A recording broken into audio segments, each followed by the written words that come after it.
जय श्री राम।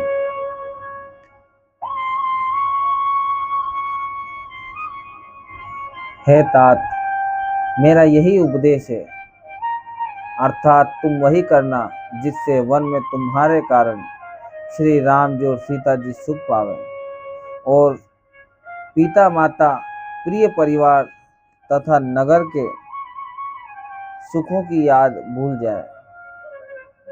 तुलसीदास जी कहते हैं कि सुमित्रा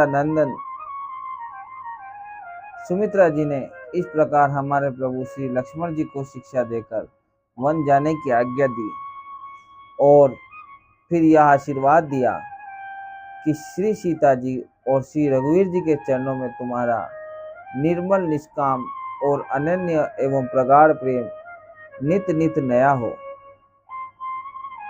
माता के चरणों में सिर नवाकर हृदय में डरते हुए कि अब भी कोई विघ्न न आ जाए, लक्ष्मण जी तुरंत इस तरह चल दिए जैसे सौभाग्यवश कोई हिरण कठिन फंदे को तुड़ाकर भाग निकला हो।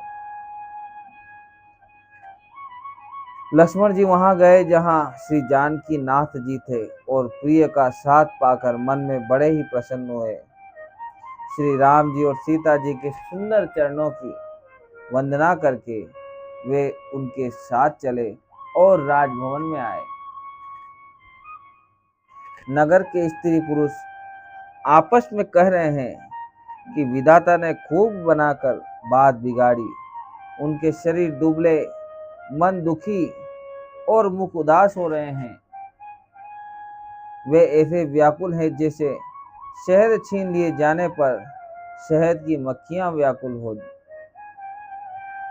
सब हाथ मल रहे हैं और सिर धुनकर पीट कर पछता रहे हैं, मानो बिना पंख के पक्षी व्याकुल हो रहे हों। राजद्वार पर बड़ी भीड़ हो रही है। अपार विषाद का वर्णन नहीं किया जा सकता। श्री रामचंद्र जी पधारे हैं, ये प्रिय वचन कहकर मंत्री ने राजा को उठाकर बैठाया। सीता सहित दोनों पुत्रों को वन के लिए तैयार देखकर राजा बहुत व्याकुल हुए। सीता सहित दोनों सुंदर पुत्रों को देख देख कर राजा अकुलाते हैं और स्नेहवश बारंबार उन्हें हृदय से लगा लेते हैं। राजा व्याकुल हैं, बोल नहीं सकते। हृदय में शोक से उत्पन्न हुआ भयानक संताप है। तब रघुकुल के वीर श्री रामचंद्र जी ने अत्यंत प्रेम से चरणों में सिर नवाकर उठकर विदा मांगी। पीतु आशीष आयसु मोहि दीजे, हरस समय बिस्मऊ कत कीजे। तात किए प्रिय प्रेम प्रसादु, जसु जग जाई होई अपवादु। हे पिताजी, मुझे आशीर्वाद और आज्ञा दीजिए। हर्ष के समय आप शोक क्यों कर रहे हैं? हे तात, प्रिय के प्रेम वश प्रसाद कर्तव्य कर्म में त्रुटि करने से जगत में यश जाता रहेगा और निंदा होगी। यह सुनकर स्नेहवश राजा ने उठकर श्री रघुनाथ जी की बाह पकड़कर उन्हें बैठा लिया और कहा, हे तात, सुनो, तुम्हारे लिए मुनि लोग कहते हैं कि श्री राम चराचर के स्वामी हैं। शुभ और अशुभ कर्मों के अनुसार ईश्वर हृदय में विचार कर फल देता है। जो कर्म करता है वही फल पाता है, ऐसी वेद की नीति है। यह सब कोई कहते हैं, किंतु इस अवसर पर तो इसके विपरीत हो रहा है। अपराध तो कोई और ही करे और उसके फल का भोग कोई और ही पावे। भगवान की लीला बड़ी ही विचित्र है, उसे जानने योग्य जगत में कौन है।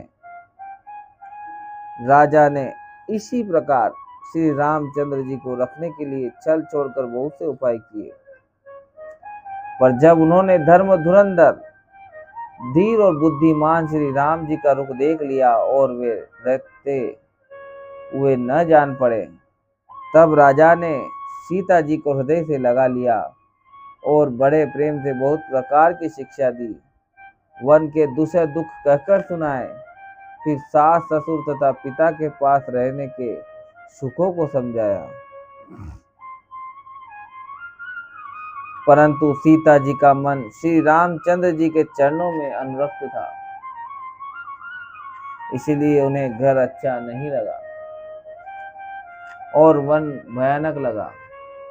फिर और सब लोगों ने भी वन की विपत्तियों की अधिकता बता बता कर सीता जी को समझाया। मंत्री ने सुमंत्र जी की पत्नी और गुरु वशिष्ठ जी की स्त्री अरुंधति तथा और भी चतुर स्त्रियां स्नेह के साथ कोमल वाणी कहती है कि तुमको तो राजा ने वनवास दिया ही नहीं, इसलिए जो ससुर गुरु और सास कहे तुम वही करो। यह शीतल हितकारी मधुर और कोमल सीख सुनने पर सीता जी को अच्छी नहीं लगी। वे इस प्रकार व्याकुल हो गई मानो शरद ऋतु के चंद्रमा की चांदनी लगते ही चकई व्याकुल हो उठी। सीता जी संकोचवश उत्तर नहीं देती। इन बातों को सुनकर कैकेयी तमक कर उठी। उसने मुनियों के वस्त्र आभूषण माला मेखला आदि और बर्तन कमंडलों आदि लाकर श्री रामचंद्र जी के आगे रख दिए और कोमल वाणी से कहा,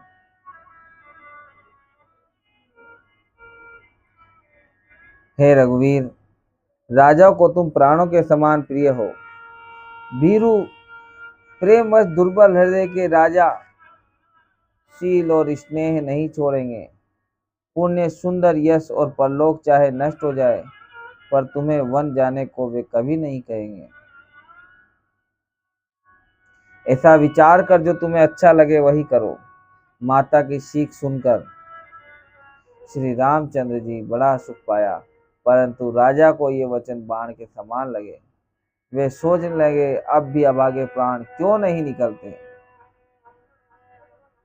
राजा मूर्छित हो गए, लोग व्याकुल हैं, किसी को कुछ सूझ नहीं पड़ता कि क्या करें। श्री रामचंद्र जी तुरंत मुनि का वेश बनाकर और माता पिता को सिर नवाकर चल दिए। वन का सब साज सामान सजकर वन के लिए आवश्यक वस्तुओं को साथ लेकर श्री रामचंद्र जी स्त्री श्री सीता जी और भाई लक्ष्मण जी सहित ब्राह्मण और गुरु के चरणों की वंदना करके सबको अचेत करके चले। राजमहल से निकलकर श्री रामचंद्र जी वशिष्ठ के दरवाजे पर जा खड़े हुए और देखा कि सब लोग विरह की अग्नि में जल रहे हैं। उन्होंने प्रिय वचन कहकर सबको समझाया। फिर श्री रामचंद्र जी ने ब्राह्मणों की मंडली को बुलाया। गुरु जी से कहकर उन सबको वर्षासन वर्ष का भोजन दिए और आदर दान तथा विनय से उन्हें वश में कर लिया। फिर याचकों को दान और मान देकर संतुष्ट किया तथा मित्रों को पवित्र प्रेम से प्रसन्न किया। फिर दास दासियों को बुलाकर उन्हें गुरु जी को सौंप कर हाथ जोड़कर बोले, हे गुसाई, इन सब की माता पिता के समान सार संभार देख रेख करते रहिएगा। बारही बार जोरी जुग पानी कहते राम सब सन मृदबानी। सोई सब भांति मोर हितकारी जही ते रहे बुआल सुखारी। श्री रामचंद्र जी बार बार दोनों हाथ जोड़कर सबसे कोमल वाणी कहते हैं